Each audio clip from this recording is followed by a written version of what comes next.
welcome everybody. And I was going to 3 different rooms out of just pure rote memory, the basement, the chambers. But this is nice to be in this room. We can sit around the table and get an update on a quarterly update on safety and security, which is an ongoing and ever-evolving process. So thank you, Chief, Interim Chief, for joining us, and Lesley.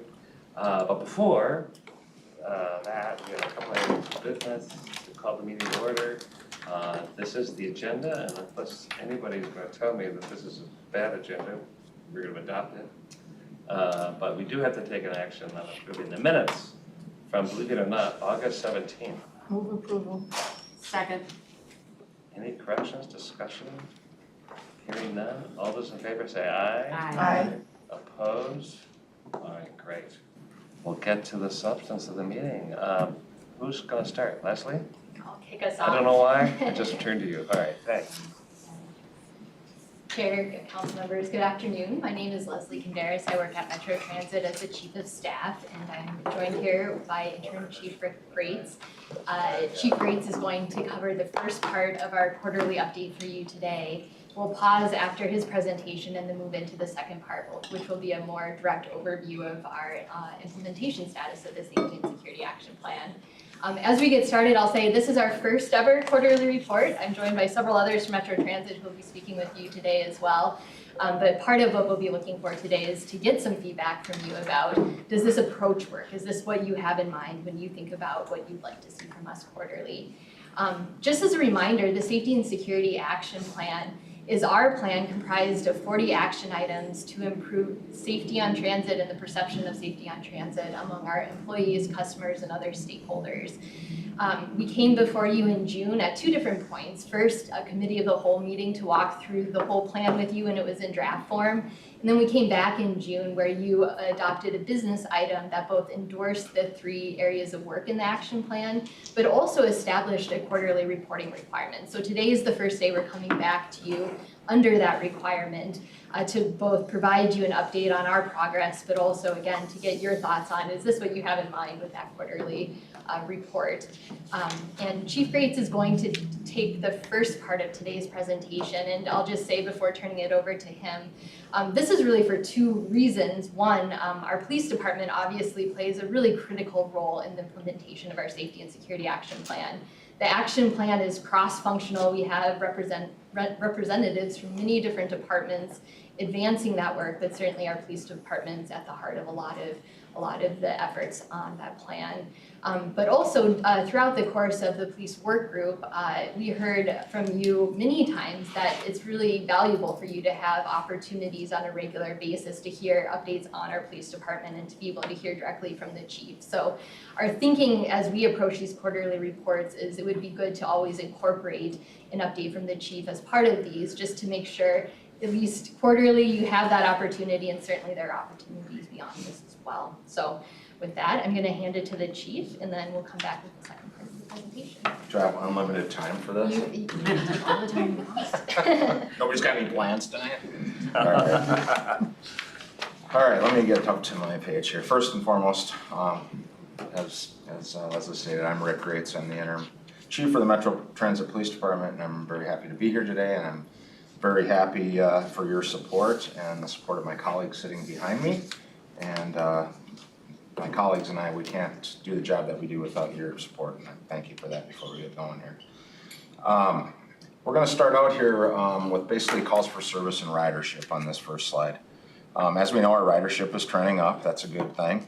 And we look at that at the police department from our CompStat perspective. It's our statistics we look at on a weekly basis to see what's happening on the system based on crime reporting and calls for service. So when looking at this data, it can always be difficult to understand. You can drive the numbers up, you can drive the numbers down, and sometimes it's not always the best and easiest thing to define. So I'll try to push through this here where it really makes more sense for the general public when they see the data like this. So our ridership's trending up. Our calls for service per 10,000 rides right now are around, in the last week, we're about 18.08 on the graph. The total reportable crime number below that is 95. Now, that's not for 10,000 rides. There were 95 total reportable crimes in last week's CompStat period, and based on the amount of ridership, over 800,000 rides, the reportable crimes per 10,000 rides last week was 1.15. That's very, very low. And my disclaimer always on that is it's very, very low for all of us, except if you're that 1.15, and those are the folks that we're concerned about everyone there. The calls for service on the right, just kind of to show everyone where we're at from where we were at last year.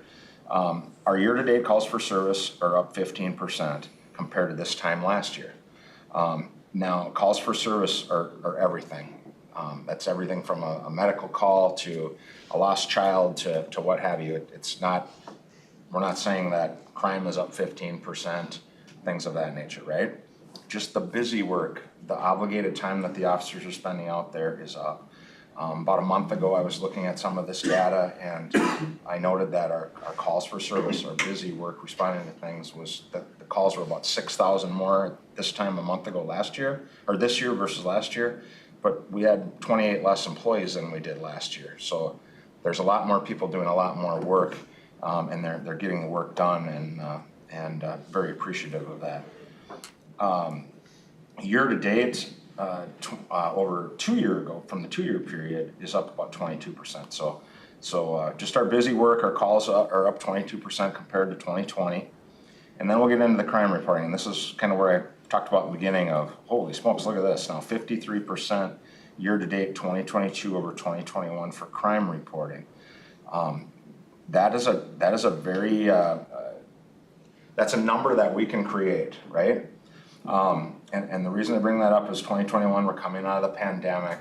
We're coming out of a time where, quite frankly, we're present on the system, but say we're not doing a lot of fare inspections just because of social distancing, things of that nature.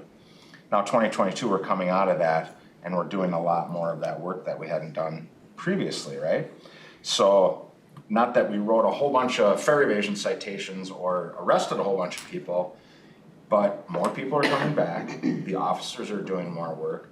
Even if they're documenting warnings for fare inspections, those go into the crime report. We can drive that number way up and kind of make it look scary when it's really, well, no, we're just going back to work, if that makes sense. And the notable increases too, there are some factors in this too why this number is up, other than the fare evasion I talked about. Those bullet points below on this slide. The problem of addiction and mental health is such a struggle, and it's something that we're all dealing with across our region. It's driving the numbers. That 166% increase in narcotics-related calls for service and crime reporting that's real, folks. It's out there. It's happening. When I looked at this week's CompStat report, it was really troubling to see that the numbers and how they're growing in that. But those lead to the mental health and addiction lead to that assault number growing up to 25% higher. Simple assaults are up.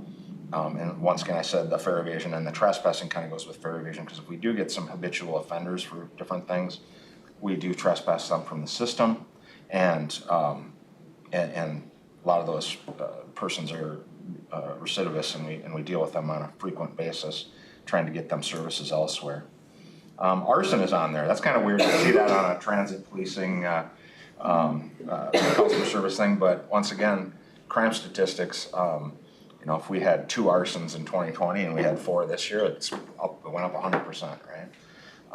We do have some people that, for whatever reason, like to start our portable toilets on fire at some of our facilities. I haven't figured that one out yet. But getting back to the mental illness, we simply have people that'll be on a light rail vehicle and light a Burger King bag on fire and walk by. There's no rhyme or reason for it, but that's why that's popped up on there. We don't have a serial arsonist running around our system, thank God. So. Sure. Can we ask Jump in. questions in the middle, or do you Okay. want to wait? Sure. Chair? Yeah, go ahead. Okay. Thank you for all of this information. Love to see the data. Do you have the stats for pre-pandemic? It's interesting to see the comparison to 20 to 21 to 22, but pre-pandemic is another kind of point of what maybe was considered a normal point in time before, everything. Yeah. broke loose.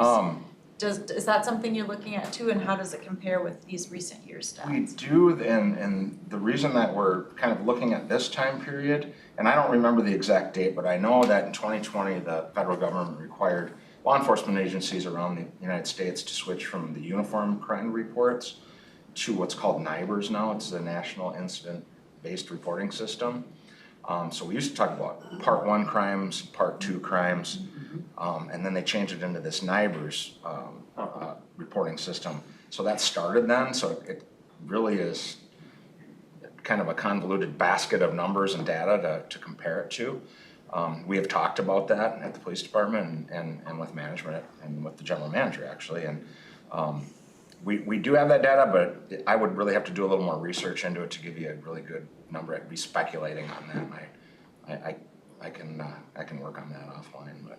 Yeah, I mean, Mr. Chair, Yeah. I don't wanna put you through anything, but you know, your gut probably tells you something too. You know, the numbers are the numbers. I don't think you're Yeah. necessarily surprised. You mentioned maybe a bit of a surprise on some of this, but we don't have to go into it today. I just wondered Sure. if there's anything that was coming out from, you know, pre-pandemic that was notable. I will just say we were busy pre-pandemic. Even when you look at, and that was the one thing I didn't get back to on here where it says 2% year to date, minus 2% versus 2020.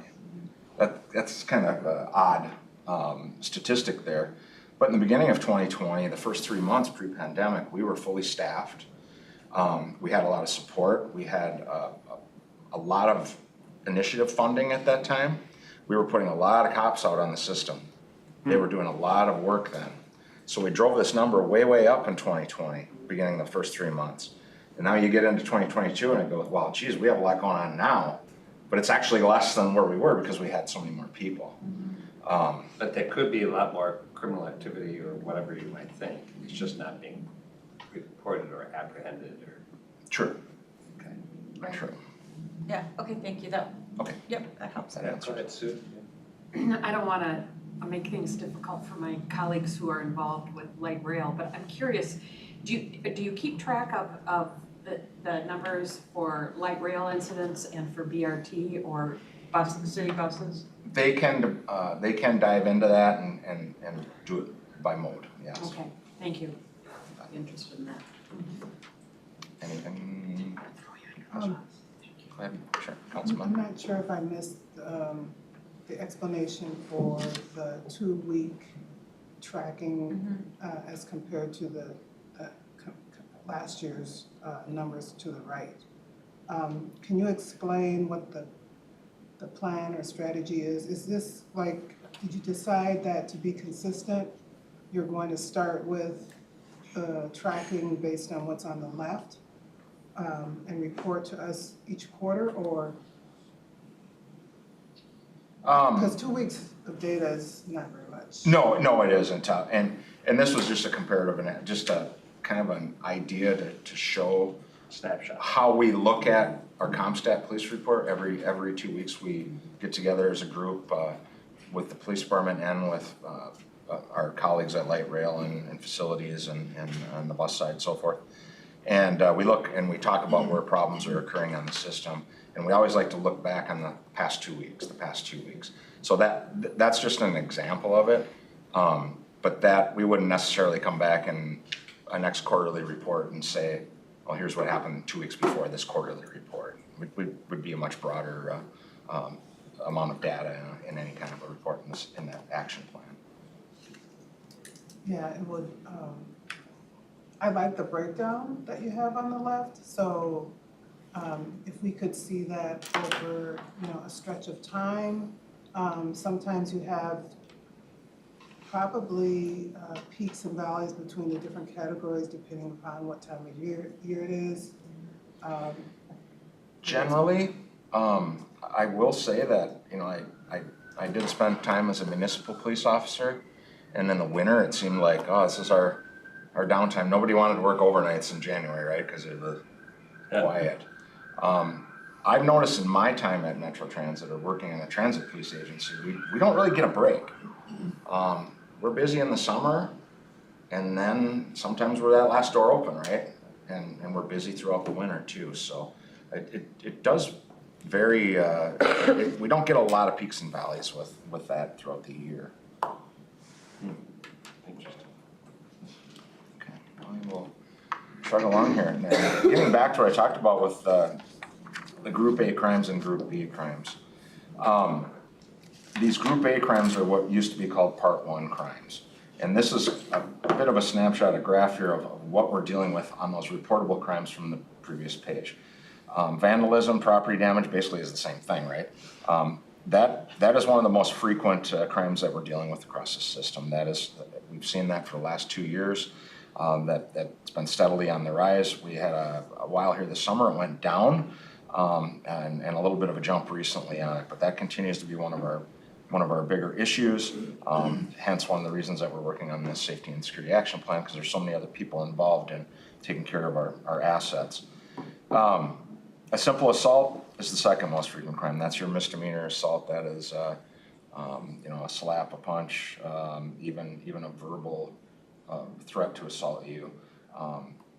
Those seem to be our second most frequent, and then the all other Group A crimes, which is the taller blue graph there. Those are the things that can include everything from simple robbery to theft to fare evasion. Fare evasion is listed under the NIBRS category as larceny.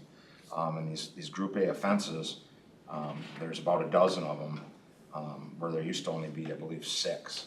So there's a lot more being reported in that Group A category.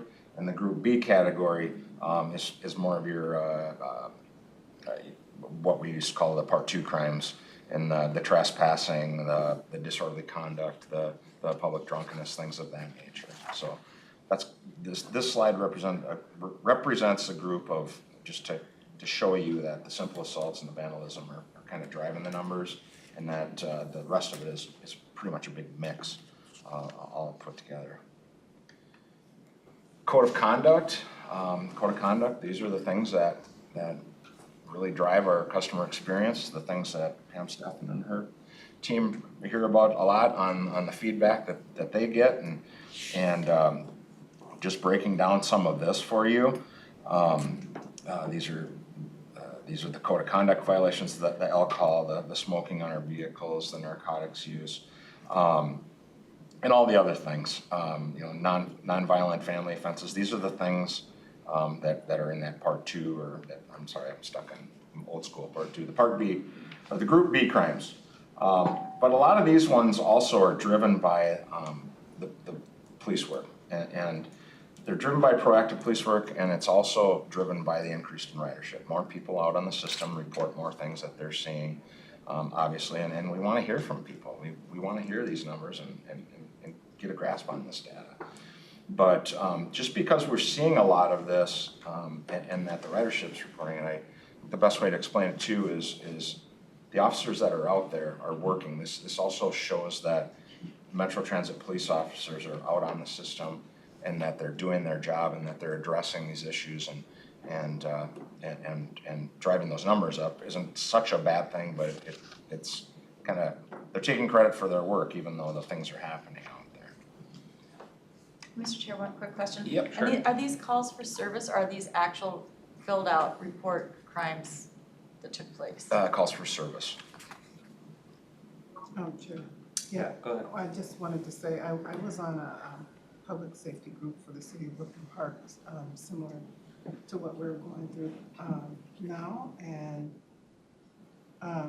it is true that when you have more people monitoring crime, the crime rates will go up, and that's, I think, important to note in the graph, so that when if somebody else has to do the presentation, they'll know it. But also another good reason why having an extended trend can be so valuable, because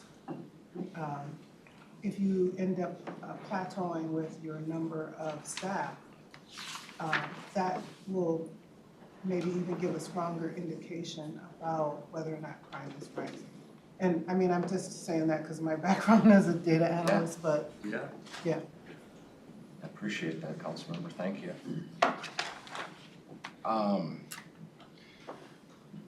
Resource deployment. Obviously, our resource deployment and our officer onboards is completely dependent on staffing levels, both at the full-time and the part-time ranks within our police department. And something I've been talking a lot about lately is the obligated time versus unobligated time. That's a concept we deal with in law enforcement of how much time do you have taking calls, how much time do you have that's free downtime? What are you doing with your downtime? Unfortunately, right now, we don't have a lot of downtime. When they have a lot of downtime, we expect them to jump on vehicles and be out riding and interacting with the public. Hence, this graph on the right that's down with regular route bus onboards is down because we've lost a lot of our part-time staffing, and the part-time staffing that we have is really been limited to how many hours they can work because their home agencies are hurting so bad for staffing that they're not giving them the time to come and work for us, and I completely understand that and respect those decisions. Also, regular route bus. There's some very good bus operators out there.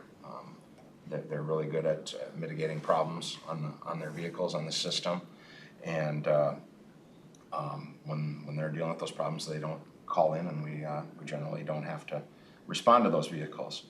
But based on what we're hearing from our ridership, we've focused a lot on light rail with the staffing that we have. So on this graph on the left, you'll see that although our numbers were trending downward in 2022 here, what we did was implemented, as we had some attrition with staff, we implemented an older police schedule that we used to use about the time Green Line opened, actually in 2014, in July, and those onboard numbers on those vehicles are now going up. So it seems to be an upward trend. I hope a long-term trend that keeps working, keeps going. It's making a big difference with presence on the system, and I look forward to keeping after that for a while and adding more people to those various shifts.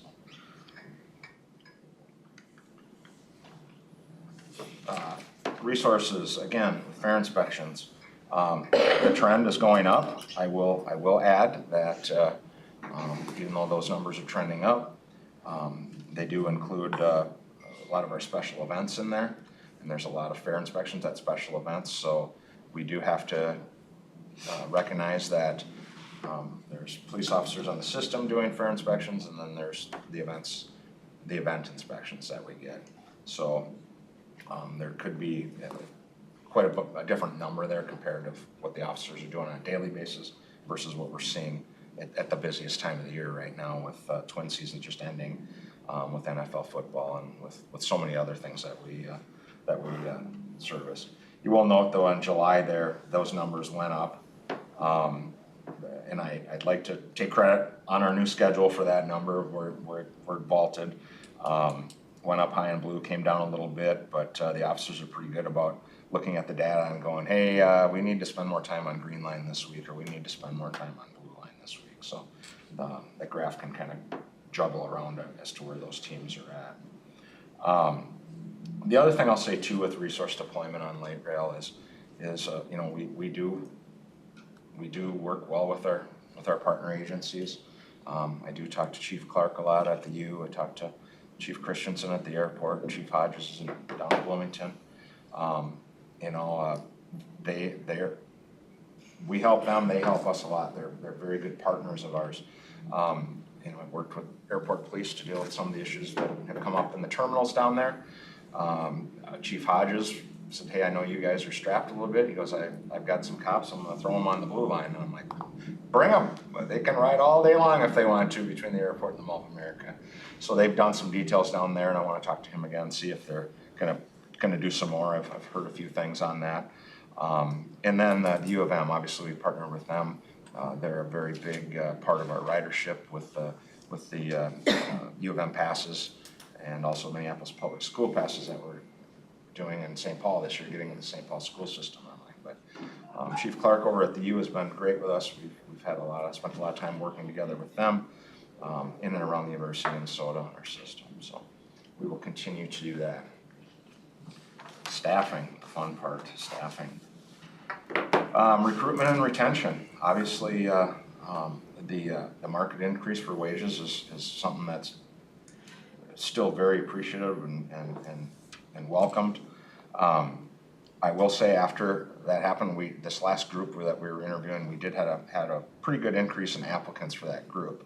I think we have 15 candidates right now. We can handle 15 in a recruit academy, and I think we're at about 15 right now going into backgrounds. So unfortunately, we'll probably lose one or two out of that. You just never know. But we really got a really good group of people that showed up after this. So looking forward to that. The only problem is everybody's recruiting those people. And I had one of them there that's, well, how long is this gonna take? Because I've got an offer from here and here, and I'm like, you don't wanna work there, you wanna work for us anyway. So we're more fun, we'll pay you more, it's a good deal here. So those are other contributing factors, How long is our training? Well, the onboarding, the background process, some of that takes, can take up to 6 weeks, just getting data back. So, and that's just not our issue, we're all in the same boat with that. So when you're all trying to pluck some really good candidate, it's like, well, where are you at with the process? We just finished their background, you're like, dang it, So we'll see how that goes, but I will say that there was a noticeable difference in that. We're marketable, where people are looking at us, and that's a good thing. CSOs, that is a tough one. I thought that was gonna be an easy pill to crack a year ago when we really started talking about that. People are fighting over those students more than they are the eligible police officers.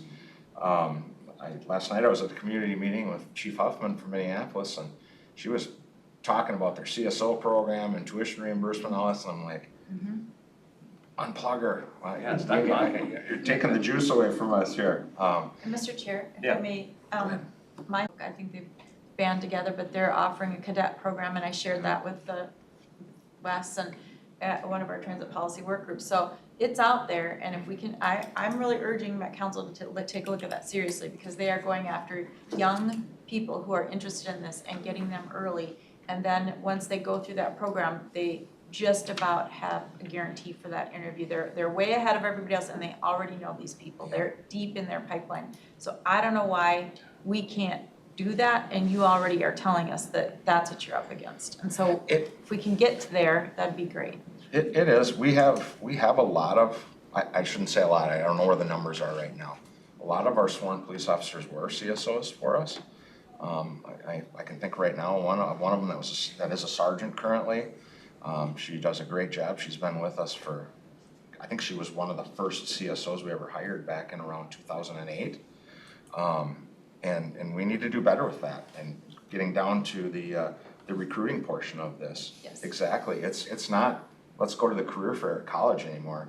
We need to go to high school now and go, are you thinking about being a police officer? Because go to school here in the metro area, and you can come and work for us, and we have a healthcare package for you as a CSO. We have good wages, and we're currently working on Met Council tuition reimbursement, what we can do for that. We just hired a new finance manager for the police department, and that was one of the first things I talked to that person about when they came on board this week, was you need to figure out how we have our budget for that tuition piece of it, so that we can do exactly what you're referring to, because we need to do it. Mr. Chair, I would just say, we get the budgets from all of you, so if this is a priority, figure it out. We are late to the game. And the CSO thing is great, but that was a 20-year-ago grade, right? So we're deep into the high school, community college level, and again, putting them in a pipeline, not just trying to pluck them from somewhere. So the only reason I'm saying this is it's working in other departments. You can meet with them, they'll talk to you, you know all of them. So I strongly encourage that we move in that direction, because with the importance of this as it relates to our clients on the system and just generally recruitment and everything, I hope we can get there, and then I hope we can do like we do at Met Council, is best that even, so that we're now ahead of the curve and people are looking at us on how to improve it, because we do that all the time here. So I just encourage you all, and hopefully the council would be open to looking at that, even as we're already approving a budget. If there's a way to start something, I think it's important, just my humble opinion. Thank you, I appreciate that. And often we utilize our current officers to really do outreach for us, because I do know we have a very diverse officers here, and they do have a deep community ties. So sometimes having into those relationships and using as ambassadors will really go a long way. And to tap into new communities that Yep. haven't been reached by us. Great point. Sue, did you have? I was just gonna suggest, well, I was first gonna suggest that we start recruiting with kindergartners. That's probably a little extreme. But, you know, high school counselors, they have a state high school counselor organization that meets as an executive committee. They meet throughout the year, but they meet as a group. Typically, it's around, I'm not exactly sure of it this year, but it's typically around the MEA convention later this month, in a couple weeks.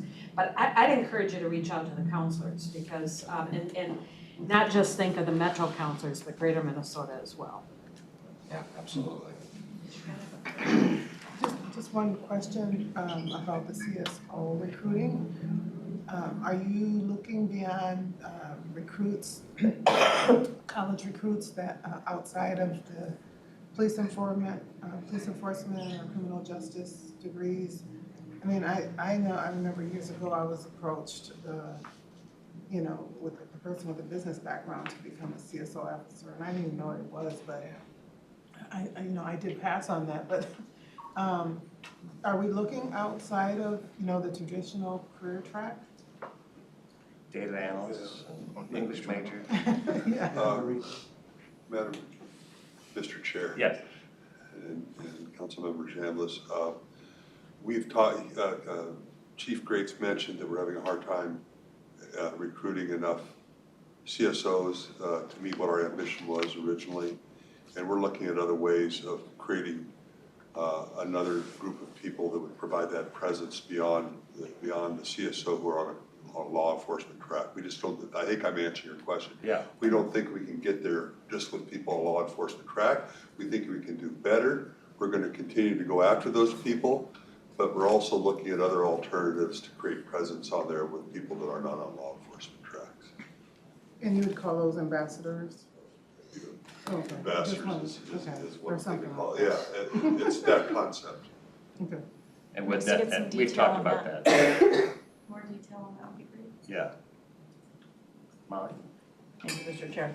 I think it would be helpful, you know, you did the one pager on the safety and security, and I have sent that to the mayors and city managers who have then distributed it to their staffs in their respective cities and been really, really happy with that one pager that describes all of the things that we're doing to address the issue of safety and so forth.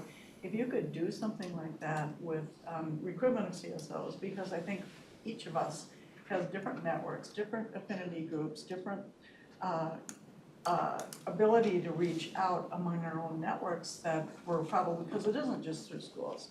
There are all, as Councilmember Mousse said, I mean, there are other groups and organizations that we may know of, and I think you can use us effectively as a resource as well if we had a really concise one pager that we can either talk to groups or send to groups or whatever, because we have a relationship with them already. That I think that would be really helpful in trying to explain who we're looking for and what we have to offer and why this is a great opportunity. So, and not just necessarily into law enforcement, but let's start with the CSOs. Thank you. Oh, sorry, Wendy.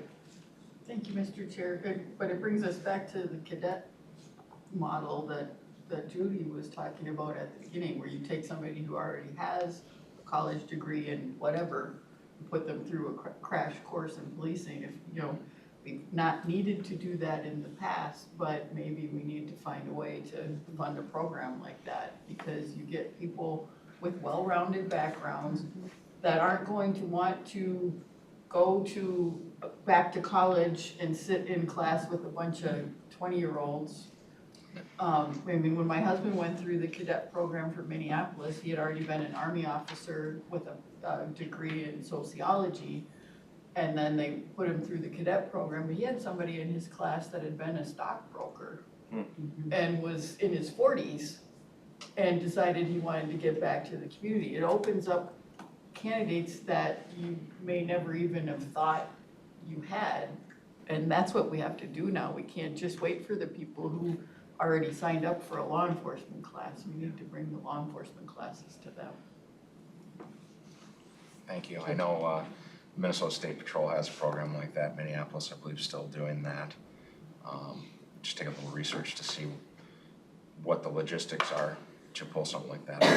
Ideally, we wouldn't start our own program, we could just Yeah. buy somebody else's program. And it's out there. But, yeah, There are success stories already out there. It's out on social media. It's everywhere. I see it in my feed, and I'm paying attention to my police departments from the communities I represent. So, and I would only just add this, Mr. Chair, if I could. In management, we're starting to see some heroic efforts with our votes, putting some money behind special people that can come in, whether it's IS or, other hiring areas that we're really struggling right now. I think the council's willing to go there and get us out of this situation for as long as it's gonna take, because we don't have any other options. So the programs are out there, the information is out there, in the public safety police, you're all very collegial and, share information and you're great with each other. So I think, just so that all of this isn't gonna change overnight either, but our approach to it has to. And so I think your leadership is well timed. And just know that I think you have a council here that's telling you to go forward. And maybe at our next update, we can hear where we could make some improvements in this area. Got it. Thank you. Sure, can I have quick? Go ahead. Chief Grates, you mentioned that you lose 3 or 4 people for the background. Can you tell us what are the top reasons that we're losing the folks? And also, is there a way to streamline the process of hiring without really, doing anything that will hinder the integrity of the process? So just want to know if we are really slow on that process, and if we can do anything to make it faster while maintaining the quality of the background check. Yeah, as far as, disqualifications, there are just some things that come up that the Minnesota State Post Board, that the licensing board requires for hiring. Even though that it's kind of a weird deal because, well, how'd you get this far in this process if you have something in your background that precludes you from being licensed as a police officer? You need a license, right? Yeah, and those things pop up and it's like, we're not gonna be able to do this, so some of those things are just out of our hand, they're statutory. And that's fine, I mean, that's we get the best of the best out of that when we get that far. And I'm sorry, what was the second part of that question? Can we streamline the process of hiring? Because when I was at the city of Minneapolis, I spent 4 years in working with the Cso program. And what we realized was actually some of the things that they were doing with the HR was actually slowing down the process. And they find out a way to streamline the process and still getting a quality candidates who are really great at efforts. By just being really more creative. I was wondering if there's a room for that here. I think there is. I think there is, as my boss says to me. I want to make sure you have a sense of urgency on this. And I pass that down to the folks in the police department that do the hiring. And I try to do that with HR too. I'm like, how do we get people in the door faster without compromising the integrity of our system and of our workplace? So yes, my answer to that is simply is yes. We have to do a better job at that and moving along faster. Well, and we really appreciate the position you're in. You're doing a great job, interim, and you're actually asking you to establish programs, and you're, we're all shorthanded. So, thank you for going through this. Well, but I'm curious, and this kind of fits to the interest and the passion you're here around this table. Reestablishment of a recruitment team. Do you have a team organizationally that's going to help you think through and pursue these ideas? Because we can sit here and then we're going to go home, but I know that what it means to establish these programs, resource them, and kind of stick with them, and we want to allow you to do that. And I'm looking at Lesley and Wes, but the reestablishment of the team sounds like a really good idea. Yeah, we did. Obviously, everything just kind of fell through the cracks and went dormant during the pandemic and during the social unrest.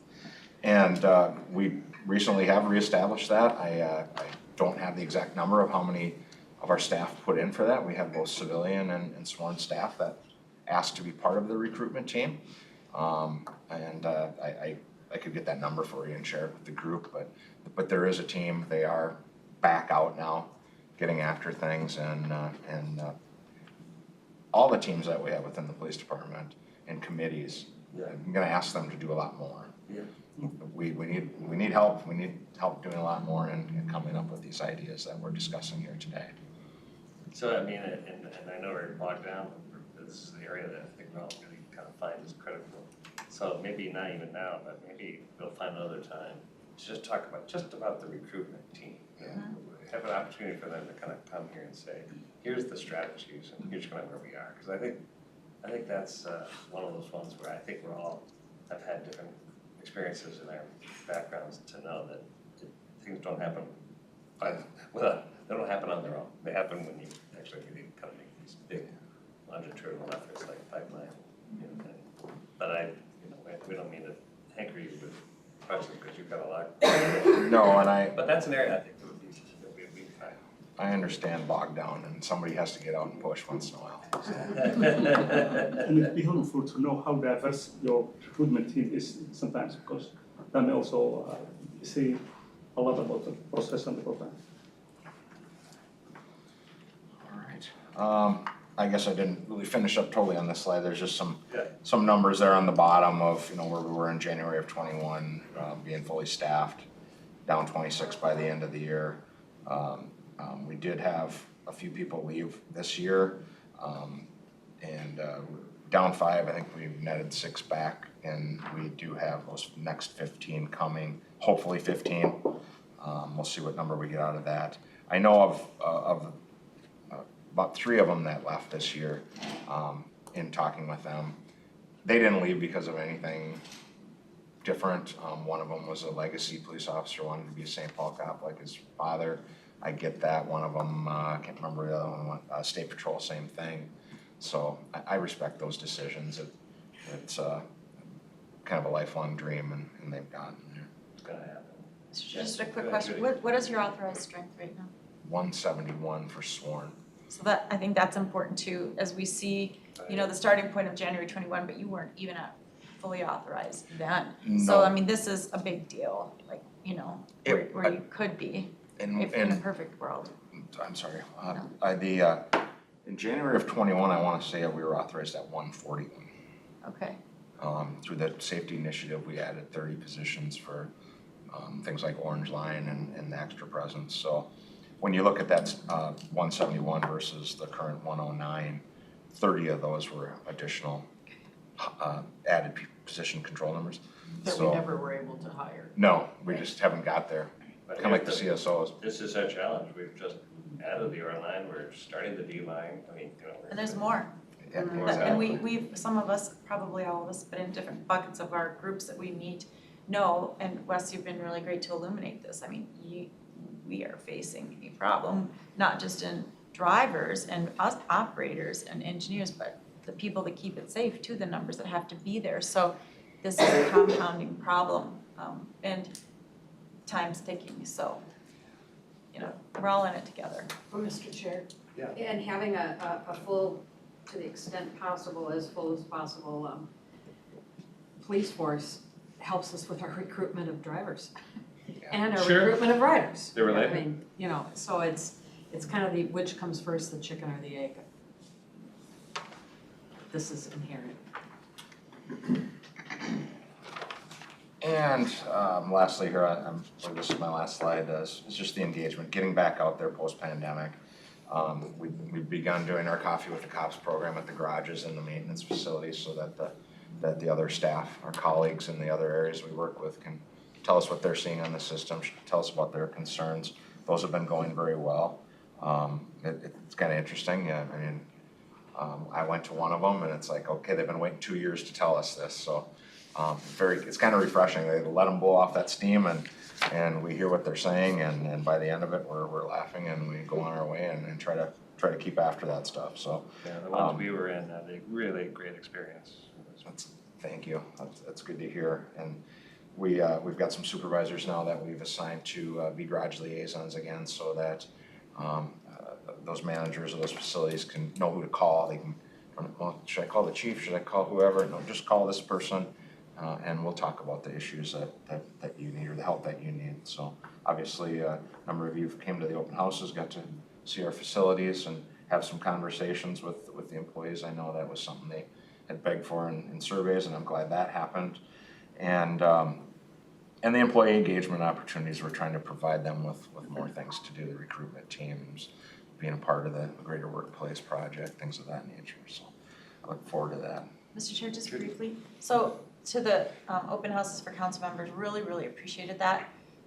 It's more than a moment though, and it's more than a day, an event. I heard some stuff in there that for me was like, well, there could be some great need for structural change. I had a lot of questions. I was trying to understand what their frustrations were. I was trying to ask about how chain of command works. I was trying to figure out how we can have greater connectivity with the officers. I've asked, can we have officers who are being sworn in brought to council meetings so that we can officially recognize them? And I haven't heard much about where that's at, and I don't know what to say, but you know, that they really liked that idea. And so, we didn't do it as all one group, but I just wonder, where are the concerns, ideas / whatever that they were bringing forward to us that we heard for maybe the first time? Where is that all landing within the organization to address and to strategically figure out what is in and what is out and how to put it all together as it relates to the charge that you have? Yeah, some of it, quite frankly, you see in the employment surveys or the employee engagement surveys, in the comments, and we've been trying to go through and look at some of that stuff and kind of vet out, what's basically the hierarchy of what do we need to deal with right now, what do we need to fix right now, and you even brought up chain of command. That was one thing. It was like, we've been through so much lately, the organizational chart for the police department, and you look at it and go, oh my gosh, we gotta fix this. People, they look at that and go, well, who am I supposed to report to? Little things like that are a big deal. That's not a little thing. I mean, if you lose chain of command in a police department or don't know what it is or how it's evolving, I mean, that, I just heard frustration. So that to me was a red flag. And being chain of command is I'm old school, kind of old school, and it's like, well, why are you telling the council member about all these problems when it hasn't even come to the chief of police? Because You know what I mean? we showed up and we asked them. But they're not telling their sergeants, they're not telling and that's a problem. It's hard to fix something when they're not telling the next in line, the next in line, the next in line. It's difficult. It's a difficult thing. That's a big onion to peel back. Yeah. I think there's a lot of frustration all around with the drivers, the people that ride the bus, council members, staff, and the people that are doing the social unrest are also not in a positive way expressing their frustration. And I think the majority of council members attended an open house, which was an awesome opportunity for us to see what the police staff do. And I think it was even more so that, and doing it in a way that was informal versus, pen and paper, we're taking notes, that kind of thing. But we certainly do need to acknowledge the frustration and the urgency to work together for important solutions. But I was very, very glad to have that opportunity, feel the sincerity from the staff, the appreciation, and for them to see how we feel, And I think there were many times where they expressed thankfulness that we came and we listened to them. Thank you. It's very important. Auntie? I see Councilor in the picture. She is a celebrity in the community, in this African community, so she will be a great recruitment ambassador for you, FYI. So you tell us when you are spreading the word. Yeah, she is a great asset. Susan? Mr. Chair, Councilmember Wolf and Chair Zelli and I were at the same open house session, and I just want to make it noted that what we heard was a great deal of respect and gratitude for you. Yes. It was There is that. overwhelming, and it was repeated numerous times. It was really great to hear. I appreciate the feedback. Thank Thank you. Ted? Thank you, Mr. Chair. I just want to thank you for coming here, bringing all this information. Like, this is the first time we're doing this. And so there's a lot of back and forth, and I think it's important, like, for you too, if there's other information you want to pull from us, to let us know too. I think we're gonna kind of evolve this process as we go through everything. But I really want to just sincerely thank you. I think it's really hard coming out sort of on the other side of COVID, of how to re-engage back with the bus operators, back with us, back with the riders and all of that. And it's a tough challenge, but I think that you and the department have really embraced it and are doing a really great job. And I really, really want to acknowledge that, because I think it's a hard time in society right now. And we all know it. So we really want to make sure that you know how much you appreciate it. Thank you, Councilman. I appreciate that.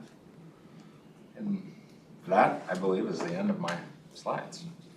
Well, I could ask, are there any questions? Nobody's shy here, so, you always want to ask. Chai, go. Yeah, thanks, Chair. Thanks, Chief. My question relates to the very first slide when you brought up the topic of arson. Can you remind us how many of the cameras kind of live feed to being monitored in real time by folks, by staff? 2 months ago, there was a fatal stabbing on a train platform. I forget which city in Europe, but it was caught on the platform camera. And because they had officers viewing the cameras in real time, they were able to apprehend the suspect on the platform within minutes. And I don't remember what city this was in Europe, but so the issue about arson made me think of that question. If there is an issue like that, then how can we contain it immediately? Well, first I'm gonna say that one thing I didn't talk about in this is the real-time information center that we began a little over a year ago. That proof of concept is beyond the proof of concept. It's unbelievable. The folks that work in there and are watching those cameras are watching, I mean, they have access to, it's like 11,000 cameras. It's crazy. But they are looking at things immediately as those calls come out. The couple incidents that I can think of, and unfortunately they're both homicides, but the homicide that happened here at 4 a.m. at Central Station this summer, just basically watching the camera, seeing an item of evidence dropped on the ground as the suspect ran away, that, wait a minute, you need to grab that. And there was DNA on that, and they had the guy identified in 24 hours. Wow. That's huge. That's great. Unfortunately, in August, when the homicide happened downtown Minneapolis, that was all on live stream video, and I believe, and just in the communications between our staff, the Minneapolis and the U of M, that person was apprehended in 27 minutes. So it's working well. The other positives of it are we've had incidents where they're simply watching the cameras and there's nothing really going on, and what's this deal? And they watched a person collapse and that was overdosing, got EMS there and saved their life. That wouldn't have happened without that real-time information center. So it's really phenomenal. We're trying to work on a few things for scheduling with that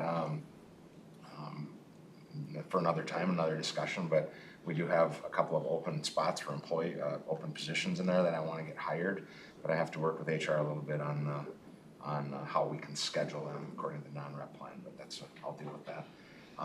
But they too are there, hey, I just watched so-and-so light the mini BEF on fire at West Bank Station, and they're calling a lot of this stuff in before the public. John? I mentioned this to Charlie, maybe somebody else here, and I ride the bus and the train, and at least 5-6 times a week. I mean, so I'm on there quite a bit. And just the other day, I came from Tulsa. I was on the airport, or on the train from the airport downtown. It was fine for a while, but after a while, I think Lake and Hiawatha group came in and lit up, and by the time I got downtown, it smelled like I was smoking weed. And that was just rolling around, no one's there. But while I'm sitting there, I was wondering what it would take, or if it was, this might be a dumb idea, but if that monitor there, instead of just the camera, there was actually a monitor there that I could see myself. And then have other people, because the bad guys don't want to be seen either. You know, and what I get is, well, they'll steal the monitor. Well, at least you'll have a picture of somebody reaching up, you know? Yeah. But monitors aren't expensive, and if you're monitoring, if you're looking at real time, it does give you a little, a sense of comfort that you know somebody's watching. Because when you do get on, you don't see that little black camera up here up on the roof. And so I just put it on the table here, and because we gotta do something more. And, because I'm telling you, my district has the blue line, green line, E line, but I get calls on safety. I get called, you know, my wife says, you know, my daughter goes to De La Salle, I'm on the number 6. She can come home on the bus. Wife says, not anymore. And so it's out there and it's real. And so I think there's anything that's visible or more actionable, at least they know we're paying attention. So, yeah. Just to mention to your point, we're working on putting monitors, put monitors in the buses for that very reason, have people know that they're on camera and make that visible to them. So we're working on that as part of the capital budget. It's part of what we're doing. Great. Do we put a sign that just says you're on camera? Smile. I mean, Maybe, yeah. But that's a powerful idea, I think that, it's good to know that we're working on it. Wendy? So we were scheduled to start having the security guards at Lake Street and Franklin Avenue stations. Did that happen and how's it going? That's coming. Yeah, that's the next group. Yeah, they're gonna be presenting on that. Okay. I should have read ahead on the PowerPoint, I'm sorry. Go ahead, Rita. Yeah, just a quick question. I'm wondering, do we have smoke alarms on the light rail? To my knowledge, no. Weed I don't alarms? think so. Well, yeah, or, you know, I mean, if there's enough, you know, that generates enough smoke for, you know, depending upon how sensitive the alarm is to go off, and that could, you know, make it less pleasant to turn the ride into a party area if the alarm is going off, or the alarm is going off and the staff has been alerted, or whatever it says that, you know, someone will be arriving shortly to, you know, take care of the alarm. Or I was in Atlanta and I took the train in Atlanta, and on this particular, on one way, there was someone temporarily on the ride, and someone was holding the door open. And they said, you know, we're gonna stop if, you know, the train is not gonna go if you do that. Or if somebody starts smoking, people are not gonna get to their destination on time. You must either exit or, you know, stop what you're doing. They will just stop the train. So there are, I know a lot of ideas that have been generated as a result of the Public Safety Task Force. And I know you're strategizing and prioritizing on those. But if we continue to have, you know, the brainstorming sessions with the staff, because I think the staff is capable of doing those types of brainstorming strategy sessions, and we spend a lot of time on, as a council, on how we wanted them to approach that.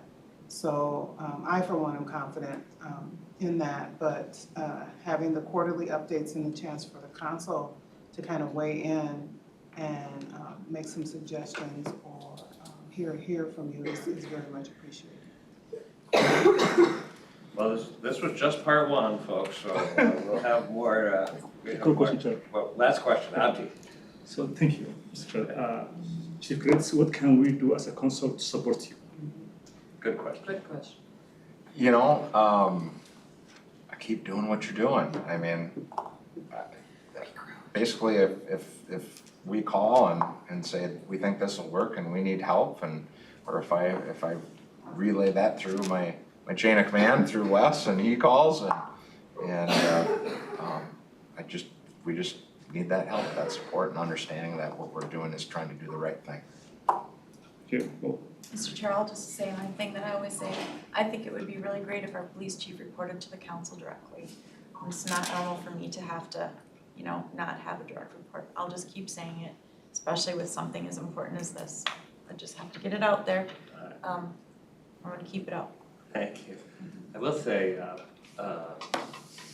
month or so ago, every week, a month or so ago, we were invited, Chief Grates and myself and Wes, I think, to a weekly half-hour safety meeting briefing for the government.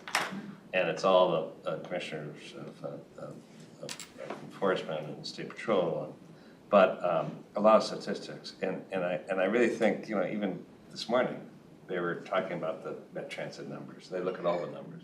And it's pretty interesting to know that A, we're not alone.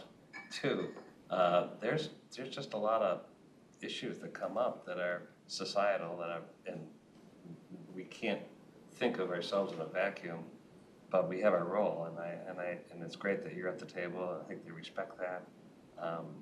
And one of those things like the correlation between violent crime and fentanyl is like 100%. And the amount of drug use. I mean, and these are issues, and there's a lot of guns. So there's just issues that we're not going to be able to solve just in this room, but there's pieces of it that we can. And I think that knowing our lane, and we both collaborate, but we also can ask for help. So it's good that I think we're getting more than ever with your leadership, getting into areas that, like what you described with Bloomington, and there's going to be opportunities to really make some progress. So thank you. Thank you, everybody. I appreciate your time. Thank you, Chief.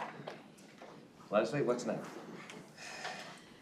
We will move on to part 2, where we're going to focus a little bit more directly on what we've done over the past quarter to begin implementing the Safety and Security Action Plan. As you can see, I have a lot of people joining me. We don't quite have enough space and chairs, so we'll be doing a little moving around through this. But these are just some of the people who are playing really a key role in keeping this work moving forward, and I'll have them all introduce themselves when we get to their slides. Just a couple slides to put our updates today in some broader context. First off, I'll just say, to start, this is very much something we're approaching through a continuous improvement lens. I think the practice of putting together the Safety and Security Action Plan and how we are developing our approach both to implementing the work but also reporting on the implementation is very much something we're doing and learning from it and adjusting and doing some more. So we really welcome your comments tonight, your feedback, your questions, because that will just help us continue to approach this with that mindset of continuous improvement. There are really 2 main components for what we want to get out of the second part tonight. The first is to provide you some highlights from our implementation work. Along with the slides tonight, we also provided a 30-page report that provides a status update for every action item. So we're not going to give you an update on all 40 tonight, but we are going to shine a spotlight on a few of them, and you'll hear from my colleagues here on the details on those. And I'll also mention, again, we are really interested in your feedback on how we report this to you too. This is our first quarterly report. There's a lot of information we have to share, but certainly looking for your thoughts on what would make this a meaningful use of your time in future quarters. Before I delve into the action plan implementation, I wanted to just step back and put this in some brief context. As you're well aware, the Safety and Security Action Plan emerged from this longer Metropolitan Council Metro Transit Police Review effort that started back in 2020 after the murder of George Floyd, when the chair called on the council to do a police review. Shortly thereafter, the Citizens League was contracted with to lead these safety conversations with riders, employees, other stakeholders. Over 1,000 people are engaged in that work. That was led by Michelle Fury in the council's communication department here. And building from that, this council formed a police work group that met for 6 months, starting in August of 2021 through February of this year, led by Councilmember Reva Chambliss, that took that feedback from the Citizens League work, supplemented that with additional information, additional conversations, and ultimately came up with a vision and recommendations to improve transit security. From there, we moved into this third phase, the action plan development phase, where the work really came back to us as staff at Metro Transit to take what the police work group had done, to take what we heard from the Citizens League work.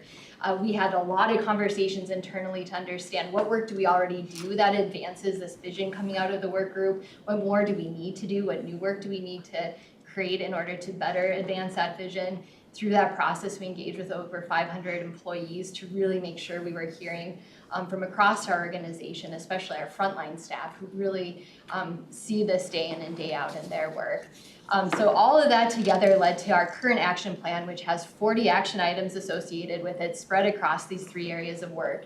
When we were last in front of you in June, and when you passed the business item in June, you endorsed the areas of work. We didn't have you adopt all 40 action items because, as we shared with you then, exactly because this is continuous improvement, we see this as a living document. We're going to add action items to it. Well, we may have to discontinue action items if we're finding they're not taking us where we want to go. But right now, the action plan has 40 items across these 3 areas of work. And again, as I mentioned at the beginning, part of that business item back in June was to require us to update you quarterly. So getting to where implementation stands, this is a numerical summary of where all of the 40 action items stand in terms of their implementation status right now. The way we get to these numbers is all 40 action items have an action lead assigned to them. Each month, the staff report in on their progress on the action item. And as part of that, we asked them to categorize the overall status. So there's a bit of an art to it, a bit of interpretation. Again, this is part of where we're still learning how we evaluate this information. But as it currently stands now, we have 3 items in the not started category. That's the blue slice in the pie chart up there. We have 15 items in the planning underway category. That's the yellow. We have 15 items also in the implementation in progress category. That's the red one. 7 in implemented and ongoing, which is green, and we don't currently have any that are considered implemented and complete. So the bulk of our items, 30 out of the 40, are either in planning stages or implementation is in some degree of progress. And then the bar chart on the right there, that's disaggregating it a bit by those 3 areas of work, and that's what we're going to delve into a bit more now. So the first area of work is improving conditions on the system, which are 17 action items that really are designed to improve the experience of our customers and our employees when they're on this system. 6 of those items are in the planning underway stage, and you've already heard about some of these tonight. One of the items where it's planning underway has to do with looking at how we increase official non-sworn presence beyond our current CSO model, and we do anticipate we'll have more updates along those lines in the coming months. Another action item in that planning stage relates to the code of conduct. One of our action items in the plan is to not only review and refresh our code of conduct and how it's enforced, but we anticipate actually bringing it forward to you as a council policy and seeking council adoption of that to formalize those standards of behavior and expectations all the more. 6 items in the first area of work are in the implementation in progress. Again, you've heard about some of this already tonight. Includes continuing to strengthen our use of the real-time cameras. And it also includes the 2-car light rail train pilot and next steps that Brian Funk will speak about shortly. 4 of the items in this category are considered implemented and ongoing. For example, this includes our continued investment and work with our Better Bus Stops program and our public art program. So those are examples of things that when we did this assessment to put the action plan together, we realized there is work we were doing that precedes this action plan that really helps support the vision here. So some of the items in that implemented and ongoing category are continuing investments, continuing work on work that we've done before. And finally, we had one item that wasn't started in here. This is item 1.17, update guidelines for transit facility amenities and evaluate existing facilities for consistency with these guidelines. Our engineering and facilities department says that this is new work for them, and certainly they're looking at how to get that launched. So at this point, I'm going to pause and turn it over to Lieutenant Lindner to talk more about the supplemental security work that's underway at Franklin and planned for Lake, and then Brian Funk will talk about the 2-car train pilot. So, good afternoon, everybody. I'm Jason Lindner with the police department. Long story short here, you guys are aware of this, and Wendy, you were asking about it. So the program finally got launched. We went back with the RFP process, June and July, and we hit the ground running here September 10th. It's been a lot of trial and error, frankly, as we kind of get it started up. The company is kind of feeling us out, we're feeling them out, and we're trying to fine tune exactly maybe what's gonna work best for us moving forward. So there's, the Monday through Friday daytime people have been really great. They've had a lot of staffing challenges, but they're starting to kind of level off a little bit there. So I think we're in a good spot as we continue to move forward. Some of the issues, like I said, labor shortages across the board, whether it's police, operators, whatever it is, security is in the same boat. So they're starting to fine tune that because we've asked for 2 officers 24 hours a day at Franklin. Some of the challenges, like I said, the labor issues, but also the just as simple as having a place for them to take a break. We didn't have that built in. I had hoped that anybody that was bidding on it would go look at the site. We told them in the pre-solicitation meeting to go look at both sites and figure out what you need and come back to us with questions or whatever. And so that's frankly an area that's popped up that I wasn't ready for, but just providing a basic break area, basic amenities, restrooms, things like that, for somebody that's invited in to provide a service for us. These centers aren't built for that. It's a transit center. It's meant for coming and going and not for posting up a security program. So we've got some problems that we're still trying to work out. We're with Pam and Marilyn, and we've got a team. So we've got some ideas. We've got maybe some stopgaps that we're trying. And the I company. know a business 5-minute walk away, it could What's that? provide restroom service. Yeah, which was great, but sitting down, for them just to sit down and take a break or eat lunch or something, and we don't have the space for them. So we're trying to work through some of those things, but the feedback has been really good from employees that are running into things, especially during the day and kind of that mid-afternoon, kind of till about 11 p.m. And then the overnights, we're trying to fine tune some of those things.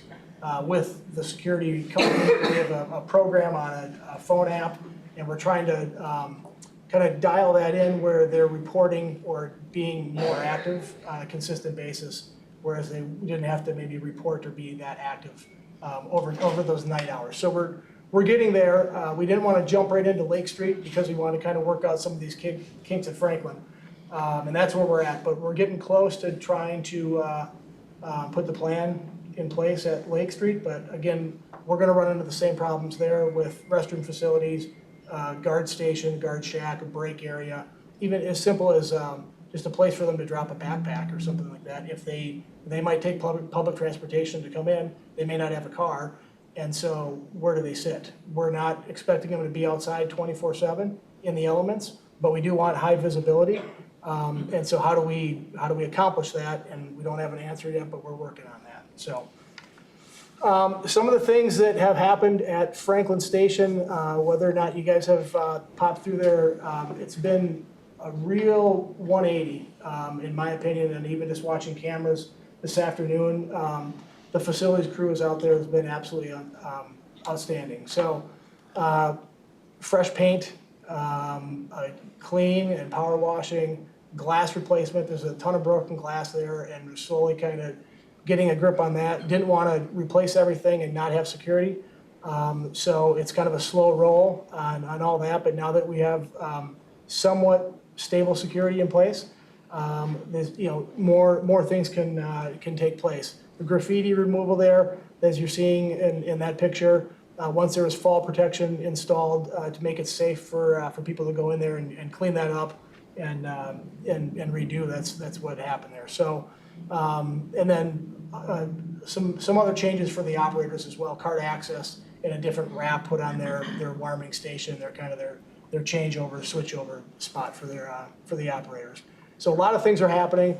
The goal, obviously, to take what has transpired at Franklin and spin it down at Lake Street, and try to take that one back as well. So a lot of cleanup, and things are looking really good if you haven't been by. Yes. Has anything been damaged since they fixed it, or has it stayed nice? To the best of my knowledge, Marilyn would maybe know. There's been no damage that I'm aware of. No, everything's good. Good. Everything's good so far. Yeah, knocking on wood here. A couple just before and after pictures. So, like I said, kind of a reinvest in in the station with fresh paint, signage is coming, glass has been reinstalled, trying to make a lot of improvements, make it just from the public standpoint. And these things are happening, and the feedback's been great. And that is all I have on just on the security part of that. Any questions that I can answer? John? Yes, I'm a friend of mine works there, but I'm do a lot of work with American Indian OIC, and it's right at the stop there. Yes. Have we made a presentation to them, or asked them what's necessary? You know where they are. They're right next to it. Yeah. Yeah, we did a pretty good outreach on the front end. So, I mean, as far as, even as simple, like we talk about, looking for restroom facilities, the Red Lake, the apartment 2107 Cedar volunteered to let the security officers come in there, pop in there, use the key to the restroom, and they can come in, they can take a little break there, and sit down. So we've reached out to everybody in the area, to try to find those partnerships. And we have to go do the same thing at Lake Street to try to hit that as well. Mr. Chairman, I guess my recommendation is that we've done some good things, just like you're reporting to us. If we report to the organization or the neighbors of what we've done so far, Sure. that'll be very helpful, because you've done some good things. But at least let them know, and then they could hear if it's working. Yeah, completely makes sense. I think I'll speak for myself. I want to see it work for a little bit before we go out and start blowing our own horn. I don't want to set us up for failure. So as long as we can get some traction, I'm happy to go out and certainly shout a little bit. But I want to make sure that it's for sure working. Great. Thank you. You're welcome. Thank you. All right, good afternoon, council members. Brian Funk, Chief Operating Officer, and today I'm here to represent some great work that's been done to really take one of the employee suggestions and put that into action this summer, conduct a pilot of a program that I'll describe here. So since we opened Green Line in the summer of 2014, our standard has been a 3-car consist. So each train set that's out there has 3 cars when it starts the day. There may be reasons, mechanical or customer involved, that we have to remove 1 car, but that's been our standard for the last 8 years. What we tried, again, based on employee suggestions and feedback, was reducing about 1/3 of that excess capacity that we had and using 2-car train sets out as our standard.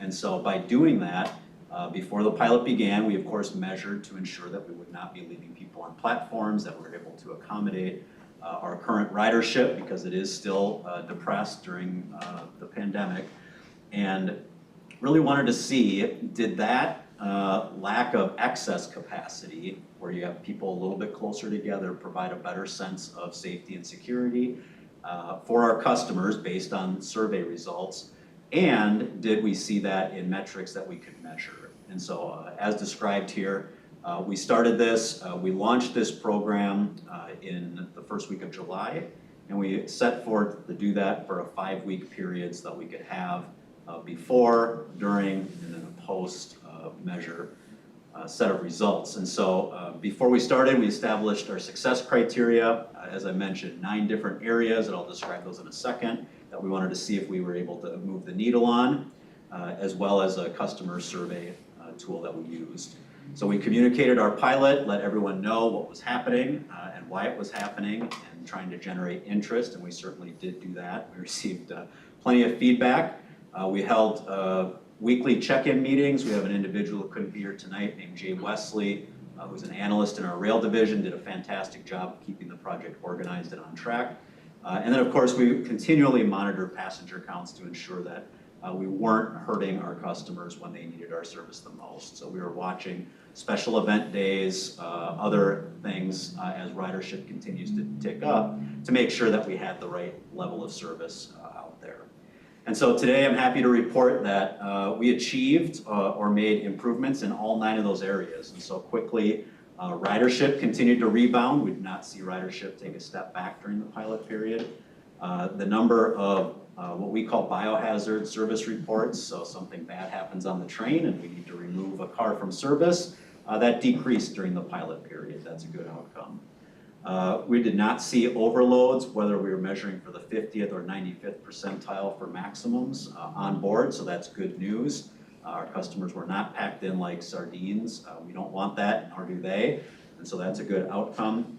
Our fare checks, other crime statistics, looked better on the rail system. Our officers, as Chief Grates described, they had a different strategy for their deployment, and so they were out there more, and they were doing more onboards during this pilot program. They had a third fewer vehicles to cover. It would stand to reason that they'd be able to cover more ground. Our event platform clearance times were not impacted. We were able to hold steady. We have a threshold to clear our platforms in less than an hour, and we were able to continue to do that.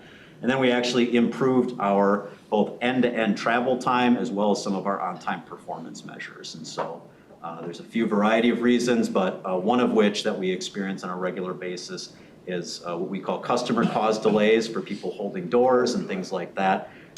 We thought perhaps that as people had to move to a different area on the platform, we could see a change in that, but it actually improved slightly, we believe, because there was more people in those trains and there was kind of less of that behavior to slow down the system and be sort of that. It's counterintuitive, but some people really get a thrill out of slowing down the trains and being the reason why others are delayed. So we were happy that that didn't happen. Customer survey was sent out and completed. We had more than 1,000 results in that survey. And that was a little bit more mixed. And so, sharing that with you is an interesting one to try to figure out.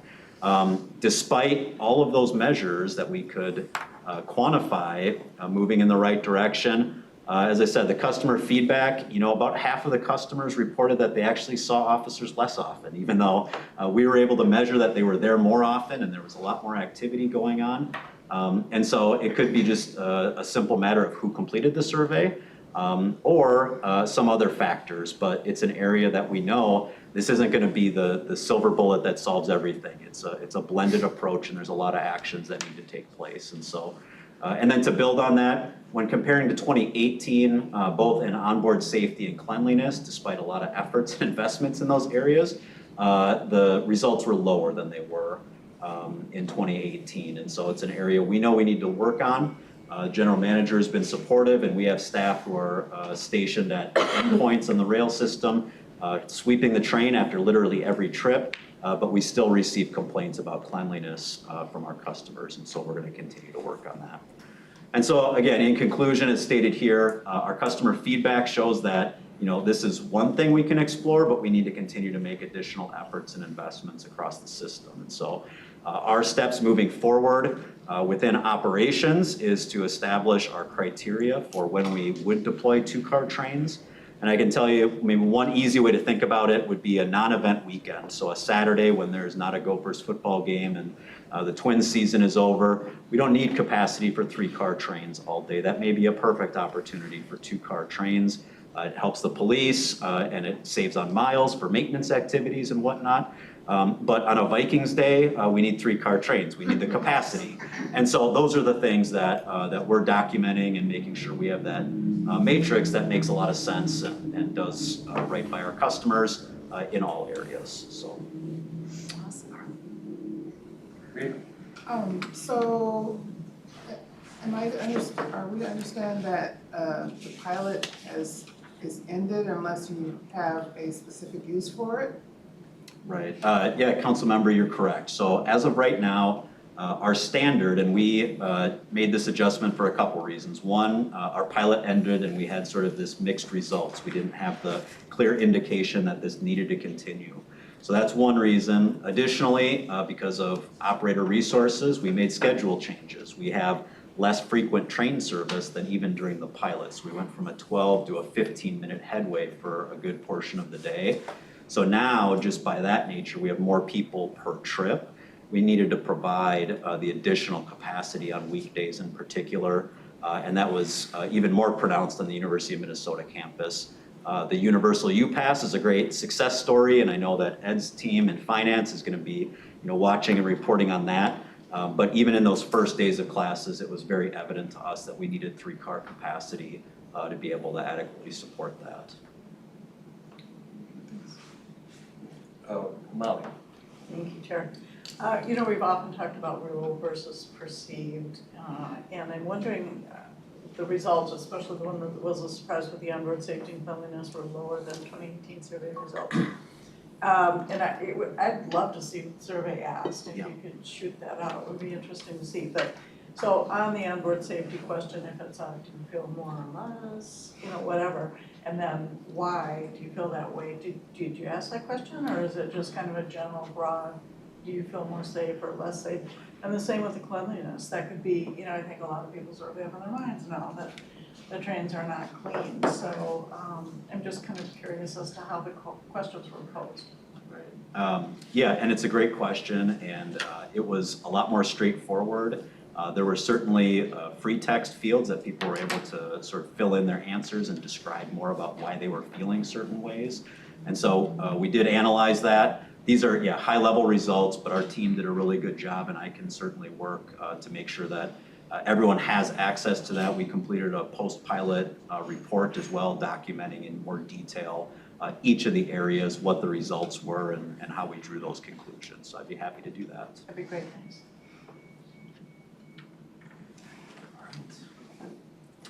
All right, Lesley. All right, so we're now on to the second of 3 areas of work, training and supporting employees. This area of work includes 9 action items that are focused on our efforts to understand and address Metro Transit employee security concerns and really build employee skills to address the conditions they're experiencing on the system. So in this area of work, we have 5 of the 9 items in planning. Couple examples of that. One of the action items here is to expand training opportunities for our frontline staff. You're going to hear from Steve in a moment to talk about Red Kite, which is something that's preceded the action plan. But some of the additional work that's in the planning stages is around potential training regarding personal safety and mental health awareness. Another action item in planning is really getting a handle on how we can best regularly survey our employees about their safety and perceptions of safety, and making sure we're doing that in a regular and rigorous way so we have some data to review over time as this action plan moves forward. In this area of work, 3 are marked as implementation and progress. Some examples of that is there's an active evaluation underway of the existing peer support program. Another example within the police department, there's a review underway of training opportunities for employees beyond required training. And finally, there's one item that's considered implemented and ongoing, and this is something the chief spoke about earlier. It's the item regarding creating regular channels to improve communication between our police department and frontline staff. So you heard the chief speak about the coffee with cops that's happening at all the garages, and also the fact that in the last quarter, the police department assigned a liaison to every garage. So that's actively up and running. And I'm gonna hand it to Steve to talk a bit more about Red Kite. Okay, thank you. Chair Zelli, council members. This is one of the examples of success, very good feedback from the operators regarding this piece. The agency we use is Red Kite. And so Red Kite began in 2008 from Philadelphia. And they really started off with the medical EMS area. It was really for the trauma, for that kind of a field, and then PTSD and that kind of situation. And what they did is they started partnering with SEPTA in Philadelphia, the transit agency. And they designed a training program for specifically bus and train operators. Now, when this started up and we saw that piece of it, back then we were working with ATU and even now, but ATU and management, we both looked at this program and the feedback from SEPTA was very positive. So we were able to start a pilot here in 2016.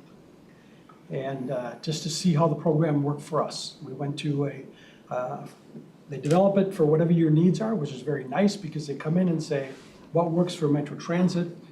They particularly spend a lot of time with the bus operators when they design this piece of it, and there's continuous design as things go on. So currently we're at a 3-day class, 8 hours a day. People are pulled out and they're put into, I think the picture we saw, this picture here is actually from one of the classes that was in session. What it really does is it helps kind of manage burnout. It really, the psychological trauma of just specifically now, the things that they have to see and go through just delivering service. And the issues we went through with COVID was a traumatic piece of it. The death of George Floyd, those are all things that cause trauma for the bus operators. Red Kite has, like I said, they've worked with SEPTA. We've been working with them, Red Kite, now for a number of years. They also are working with LA County, they're working with Milwaukee, and they're in North Carolina with Raleigh-Durham Transit. A lot of transit experience for us. We have over 700 bus and train operators that have been trained so far. We usually do the classes, we do 2 classes a month. We had this hiatus during COVID, so almost a year or a little over a year we had nothing because this is a very interactive, intensive, hands-on, sit around the table kind of experience, and that didn't work during COVID. So we have just kicked off again in person, twice a month, getting this program back on track again. We've also have done some training with the management teams so that the management teams, they experience some of the trauma also, and they're there to support the operators with their trauma. So we're doing, we have done an initial training with the managers. We're looking at some more developed training for the managers so they can continue to support the bus and train operators that are going through the training also. I welcome any questions you might have. Training? I'm sorry, Chair. I'm curious, maybe you mentioned this, I missed it, but anyway, I'm just curious. I did a ride-along a couple of weeks ago, and there was conversation, a great deal of conversation about the trauma experienced by law enforcement and PTSD and the number of PTSD, number of officers who are out with PTSD that are we also offering. What are we doing for that? I can't speak for the police officers. This is my area of expertise is in the bus operator area, but I can tell you we have PTSD in the bus operator ranks also.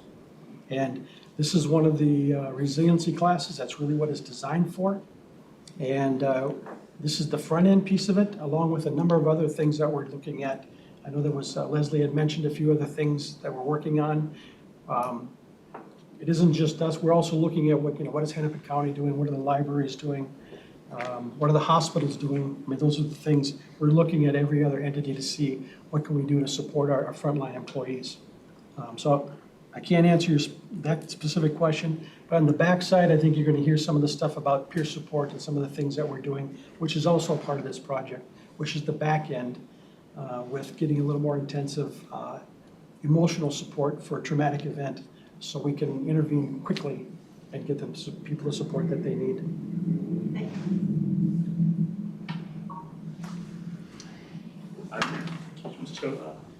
Different cultures sometimes process trauma differently. So I was wondering how this training works for your diverse teachers who were not born here in the US. Well, our workforce is very diverse to begin with. And the idea that what we really go for is when we put these classes together, we just don't pluck people. We try and have some pretty balanced classes so we get new operators, older experienced operators, male, females, cultural pieces in there. So we try and include that in the grouping that we do. And from what I can see and the feedback I get, the instructors for this course are very skilled. We're not the first one that has to deal with the diversity and culture pieces of it. I think they do a very good job of making sure they draw out everybody in the class. The whole idea is to listen to everybody, what they have to say. That's what this is all about, is sharing. And the things that can't be dealt with there, they put in a parking lot, and then we deal with the issue, what happens before they leave at the end of the day, on the third day.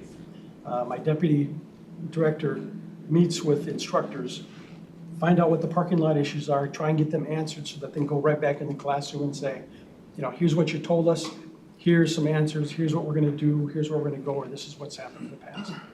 So I hope that answers your question, but I think that the feedback I get is I don't hear the cultural issue as being a problem in the feedback that we get. Thank you. Yes, sir. All right, Lesley. And our third and final area of work, and maybe while I'm doing this, we'll do a little shuffling of chairs with Jeremiah and Pam to come up. Folks. Thank you. Thank you. So this area of work, engaging customer and partners, includes our efforts to involve Metro Transit customers and our community partners in being part of the solution when it comes to improving public safety and the perception of safety on transit. Right now, this area of work includes 14 action items. 4 are considered planning underway. This includes, for example, something we've been planning a long time, which is we're currently going through the governor's office process to re-propose the administrative citation for fare evasion policy proposal. There's 6 items in this area of work that are considered implementation in progress. A couple examples of that include, we have multiple action items in here relating to how we publicly communicate both our crime data and our action plan progress. So tonight is part of one of our action items, coming before you and also making this material available on our website as well. I'll talk a little bit more about that later. 2 of the items in this area of work are implemented and ongoing. Those really pertain to our homeless action team, which again is an example of something that precedes this action plan, but certainly is very much in the spirit and a critical piece of advancing some things in here. That includes increasing the investment in things such as our contracts and our partnerships to connect riders to services that they may need. And finally, there are 2 items in here that have not started as of Q3.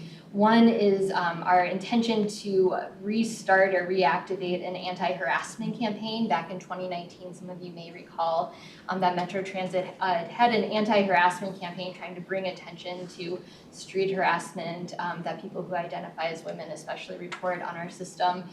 That's something our equity and inclusion team is looking to start up again, down a person right now, so hasn't been able to get it going quite yet. And the other action item that hasn't started is an action item that is relating to how we partner with local governments to improve conditions near transit that are not on Met Council property. So I think we're still trying to get our arms around that, but knowing that that's an idea that we talked a bit about back in June when we were here for the committee of the whole. So that's where we are with this area of work generally, but I'm going to hand it off to Pam and Jeremiah to introduce themselves and talk about Adopt a Stop, which is one of the items in this area. All right. You have a quick question? Yeah, just a quick question before you transition regarding the homeless action team. Who are our current partners? I know we had several organizations that started out, and there may have been some changes, so can you speak to that? Chair, Councilmember Chambliss, I'd certainly welcome somebody from the police department too. I think there are a couple of pieces there. One, the homeless action team has previously had a contract with Radius Health to help support the work of connecting people, their homeless action team clients, to services, and I know the police department's in the process of re-upping those contracts, and certainly tap me on the back if somebody wants to say more about that. And then I think there's a whole other area of work in terms of working with local, state government, community-based organizations. I do not have the latest details on that, but certainly we could come back at our next quarter and provide more of an update of that. I don't know, do you want to say something on that? Yeah, I'm definitely not the HAT team expert by any means. Sergeant Mohammed is absolutely wonderful with that, but they are working with Radius Health still. They're working with Hennepin and Ramsey County officials, and quite frankly, as it's starting to get cold out now, I'm getting a little bit worried because there's a lot less shelter opportunities than there were last year. They've not replaced those services. So I think we have a little bit of work to do here before the next 60 days by all means. But we continue to work with those folks and work on those contracts.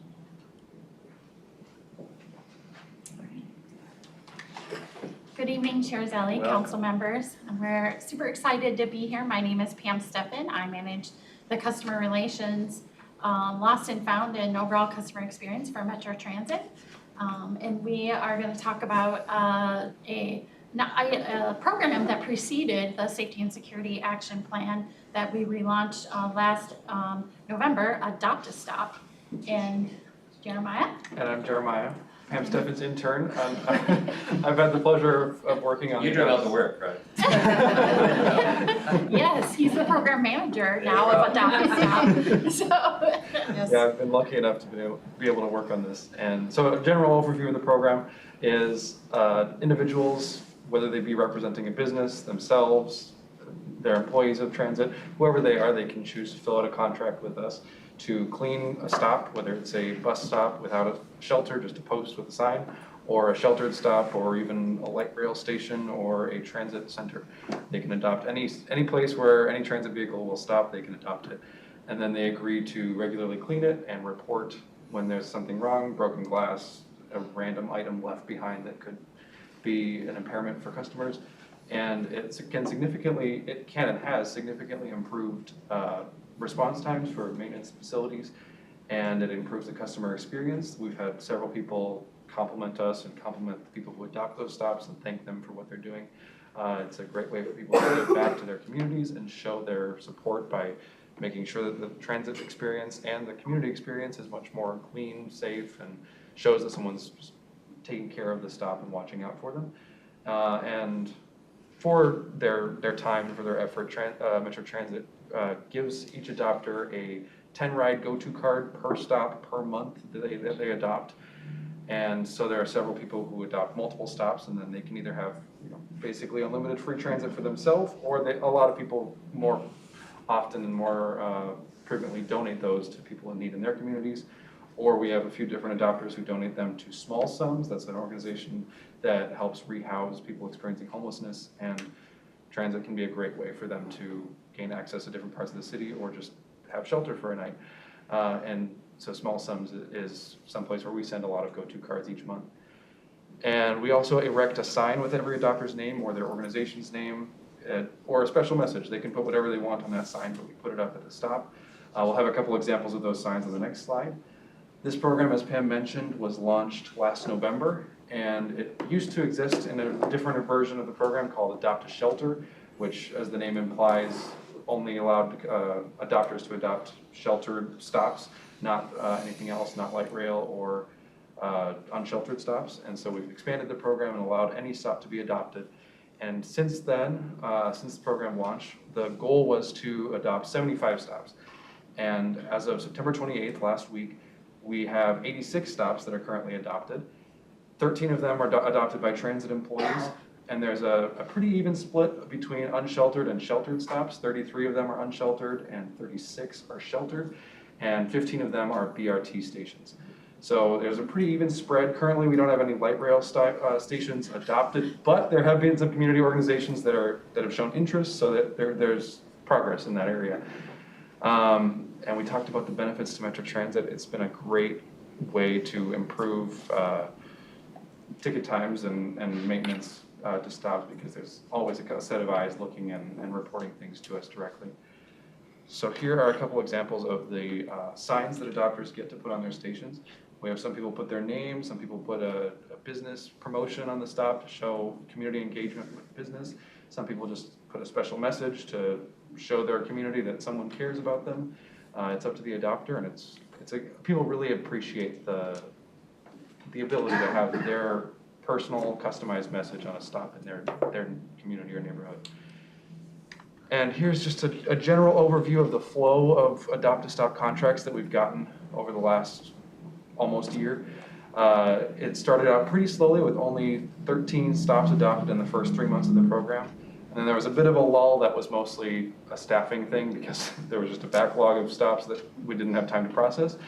And then I came in, and I was lucky to take over the program in May, and that's why the May thing took several days. I was just kidding, but you really are. Yes, please continue to work with us forever. Exactly, my feelings too. And since May, we've had several new contracts come in every month, and it's been great to see. A lot of the people hear about this through our marketing teams. They push this out through social media, through newsletters.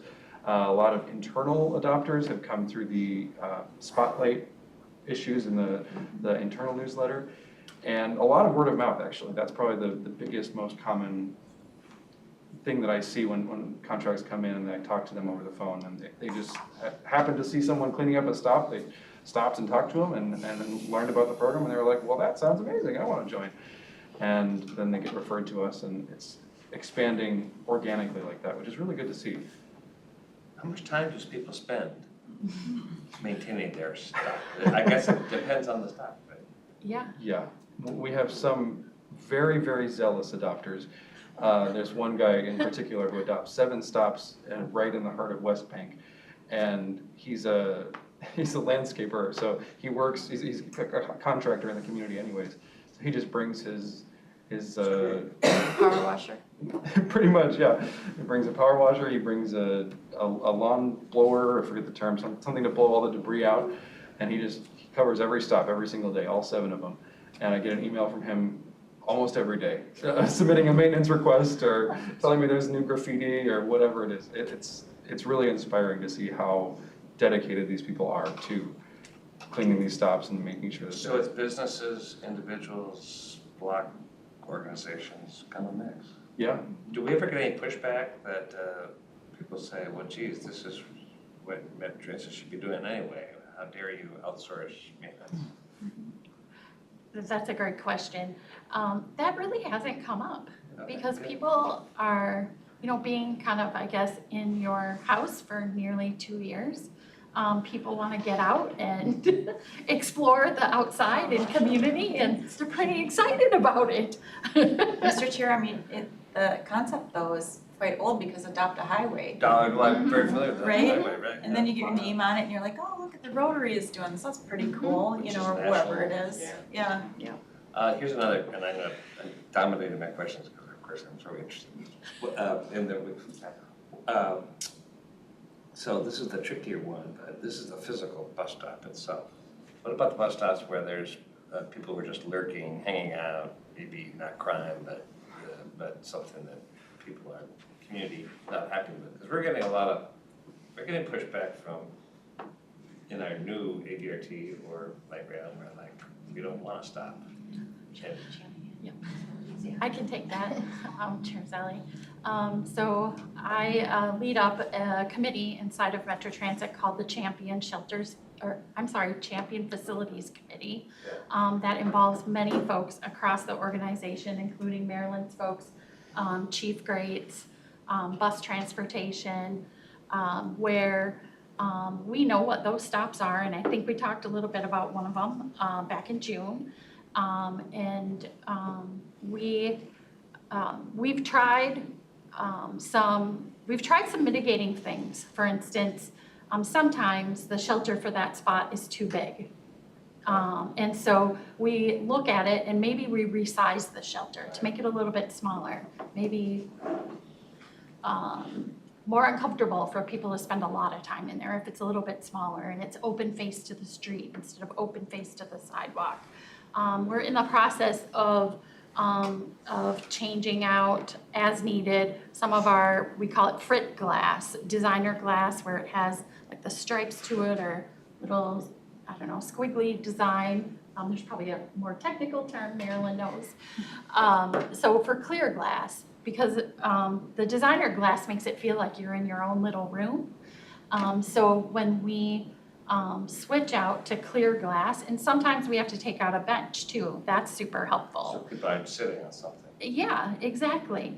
And believe it or not, those little mitigations that we try have helped a lot in certain locations.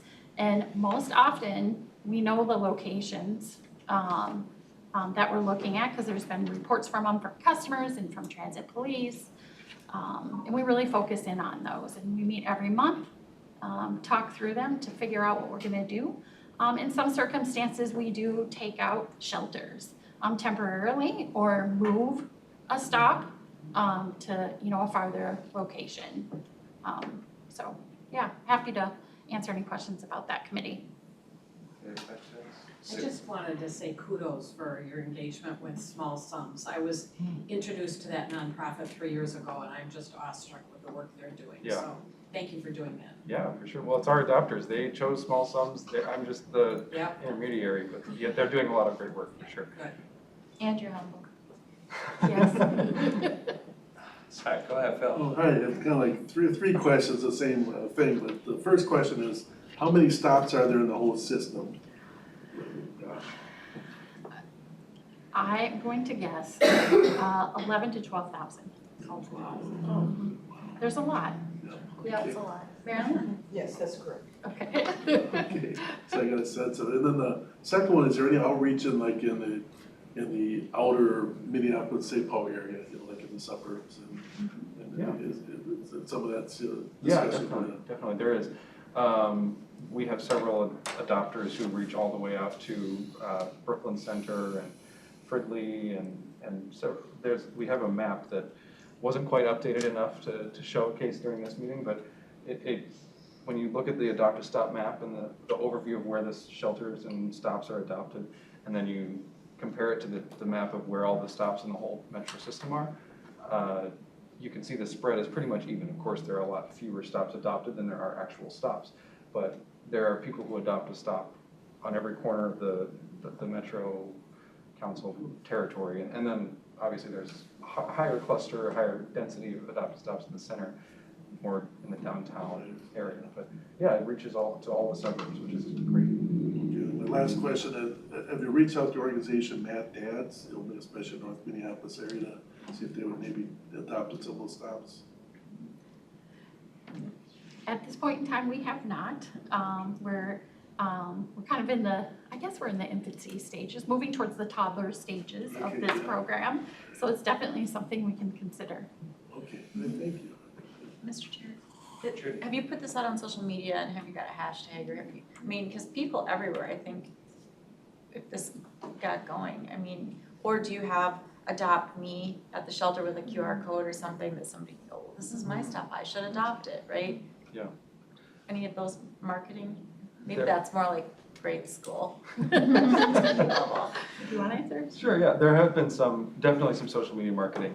I don't know if they've developed a hashtag for it or not, but they have developed floor clings to put at strategically the most in need shelters and stations. They put them at the ones where we get the most facilities and maintenance requests as is, and so just encouraging people to adopt those so that we can have a faster response time and try and keep those maintained as well as we can. But that's a great idea to include a QR code and maybe have a more universal thing that is present at more than just a few select strategic stations. Yep. I'll pass that along. Thanks. All right. All right, we're almost done. Just being right in time. So one piece we did not spend a lot of time talking about tonight, but if you look at the written report we provided as well, the second portion of that report is data relating to potential measurable goals. Back in June, for each of the 3 areas of work, we created a list of potential measurable goals. The word potential was really deliberate because we knew even as we were making that list, and we didn't have reliable data and clear metrics for all of the things we knew we wanted to measure. So this area of the plan is very much still a work in progress, but there is some additional data in the report. Also, the chief's presentation shared with you several of the metrics we do have data for: the crime, the code of conduct violations, calls for service, police on boards, and fair inspections. I also wanted to note that part of the work to engage our customers and partners is to be more transparent and put more information out more regularly so people can find out what is the current state of both our work on this plan, but also issues such as crime on transit. So starting this week, if you go to metrotransit.org/performance, we've added the Group A crime data there, and that's what we get asked the most about by media and by other stakeholders. So we decided to start there by putting Group A crime data on our website. It joins ridership data on that new webpage that we created earlier this year. And I'll just say that as we move to future quarterly updates, I think we'll spend more time sharing more of our data with you. But certainly if you've looked at the report and have questions about metrics we didn't talk about tonight, we'd be happy to take those.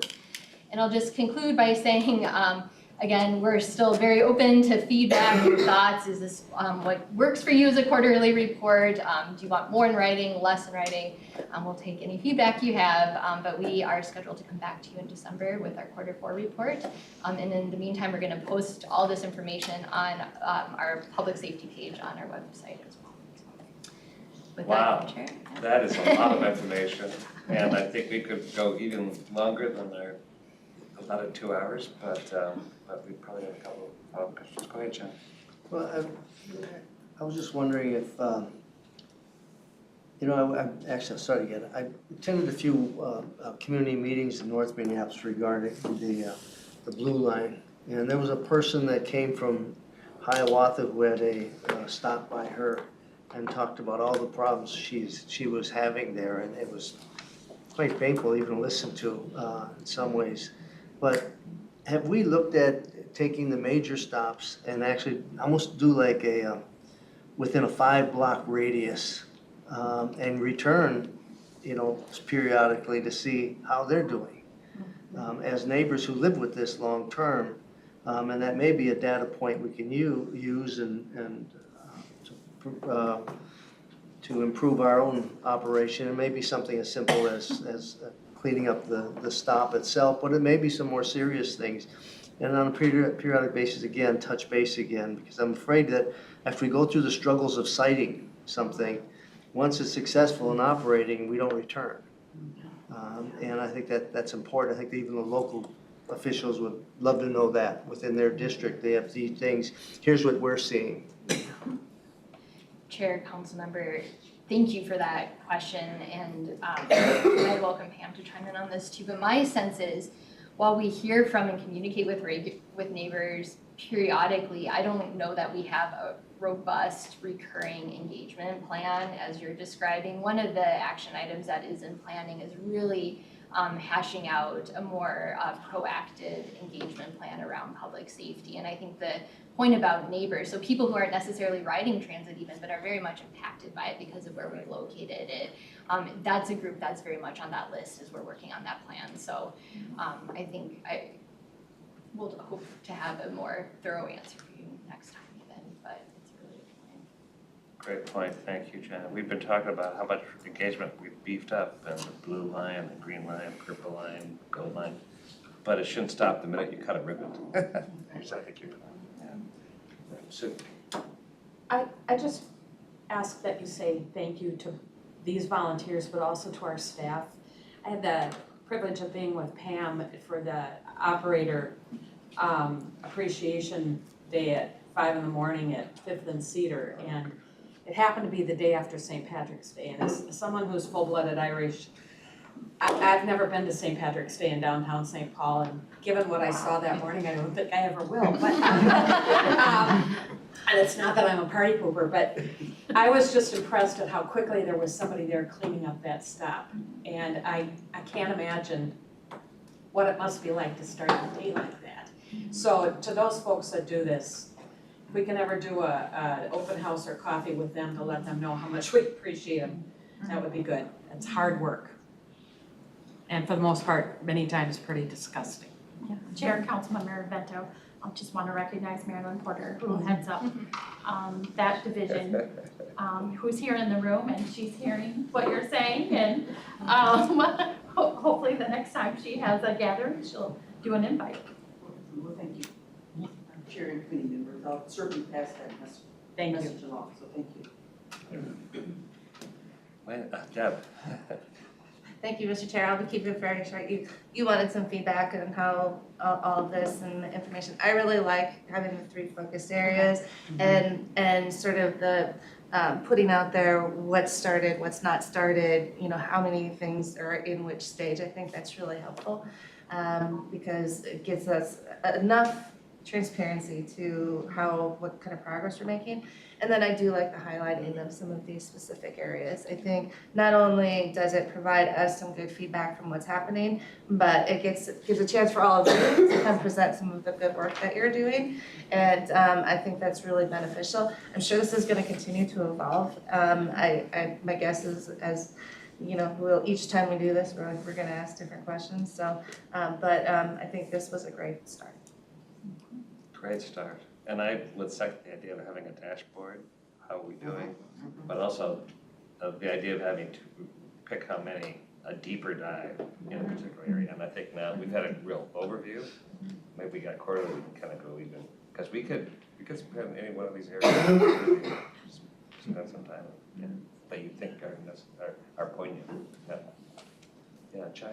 Yeah, thanks, Chair. I want to thank Pam and Lesley for bringing the intern here.